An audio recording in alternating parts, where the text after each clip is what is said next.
সুকুমার রায়ের পাগলা দাশু হযবরল লেখা বই থেকে আজ একটা গল্প পড়ছি। আশ্চর্য কবিতা। চণ্ডীপুরের ইংরাজি স্কুলে আমাদের ক্লাসে একটি নতুন ছাত্র আসিয়াছে। তার বয়স 12-14 বেশি নয়। সে স্কুলে আসিয়া প্রথম দিনই সকলকে জানাইল, আমি পোয়েট্রি লিখতে পারি। একথা শুনিয়া ক্লাস শুদ্ধ সকলে অবাক হইয়া গেল। কেবল দু একজন হিংসা করিয়া বলিল, আমরাও ছেলেবেলা ঢের ঢের কবিতা লিখেছি। নতুন ছাত্রটি বোধহয় ভাবিয়াছিল সে কবিতা লিখিতে পারে শুনিয়া ক্লাসে খুব হুলস্থুল পড়িয়া যাইবে এবং কবিতার নমুনা শুনিবার জন্য সকলে হাহা করিয়া উঠিবে। যখন সেরূপ কিছুরই লক্ষণ দেখা গেল না, তখন বেচারা যেন আপন মনে কি কথা বলিতেছে এরূপভাবে যাত্রার মতো সুর করিয়া একটা কবিতা আওড়াইতে লাগিল।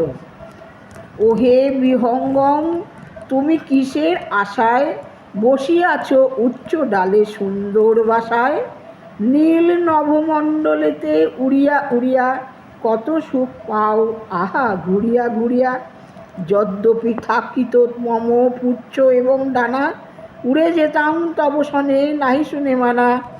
কবিতা শেষ হইতে না হইতেই ভবেশ অদ্ভুত সুর করিয়া এবং মুখভঙ্গি করিয়া বলিল, আহা যদি থাকতো তোমার ল্যাজ এবং ডানা, উড়ে গেলেই আপদ যেত, করতো না কেউ মানা। শুনিয়া সকলে হো হো করিয়া হাসিয়া উঠিল।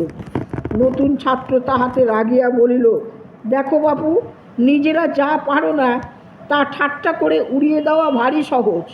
শৃগাল আর দ্রাক্ষা ফলের গল্প শোনোনি বুঝি? একজন ছেলে অত্যন্ত ভালো মানুষের মতো মুখ করিয়া বলিল, শৃগাল এবং দ্রাক্ষা ফল, সে আবার কি গল্প?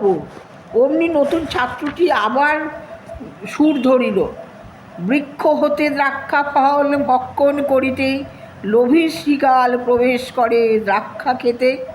কিন্তু হায়, দ্রাক্ষা যে অত্যন্ত উচ্চে থাকে, শৃগাল নাগাল পাবে কিরূপে তাহাকে?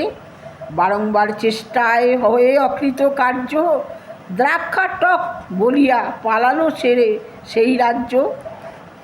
সেই হইতে আমাদের হরেরাম একেবারে তাহার চেলা হইয়া গেল। হরেরামের কাছে আমরা শুনিলাম যে ছোকরার নাম শ্যামলাল। সে নাকি এত কবিতা লিখিয়াছে যে একখানা 2 পয়সার খাতা প্রায় ভর্তি হইয়াছে, আর 8-10টি কবিতা হইলেই তার 100টা পুরা হয়। তখন সে নাকি বই ছাপাইবে। শুনিয়া কেহ কেহ আরও অবাক হইয়া গেল। কাহারও কাহারও হিংসা আরও দ্বিগুণ জ্বলিয়া উঠিল। ইহার মধ্যে একদিন এক কাণ্ড হইল। গোপাল বলিয়া একটি ছেলে স্কুল ছাড়িয়া যাইবে, এই উপলক্ষে শ্যামলাল এক প্রকাণ্ড কবিতা লিখিয়া ফেলিল।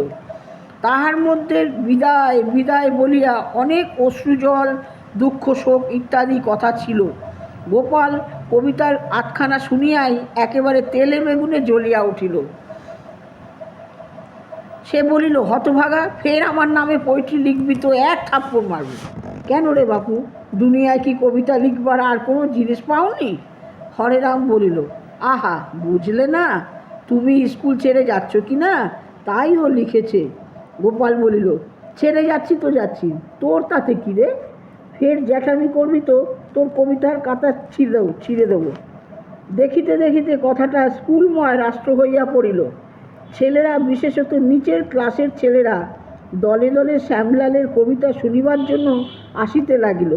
ক্রমে ক্রমে কবিতা লেখার বাতিকটা ভয়ানক রকমের ছোঁয়াচে হইয়া স্কুলের প্রায় অর্ধেক ছেলেকে পাইয়া বসিল।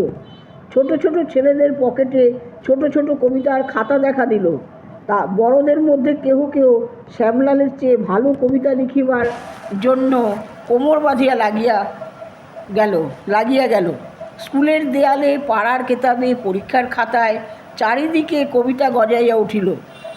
পারেজির বৃদ্ধ ছাগল যেদিন শিং নাড়িয়া দড়ি ছিঁড়িয়া স্কুলের উঠানে দাপাদাপি করিয়াছিল আর শ্যামলালকে তাড়া করিয়া খানায় ফেলিয়াছিল, তাহার পরদিন ভারতবর্ষের বড় ম্যাপের উপর বড় বড় অক্ষরে লেখা বাহির হইল, পারেজির ছাগলের 1 হাত দাড়ি, অপরূপ রূপ তার যাই বলিহারি।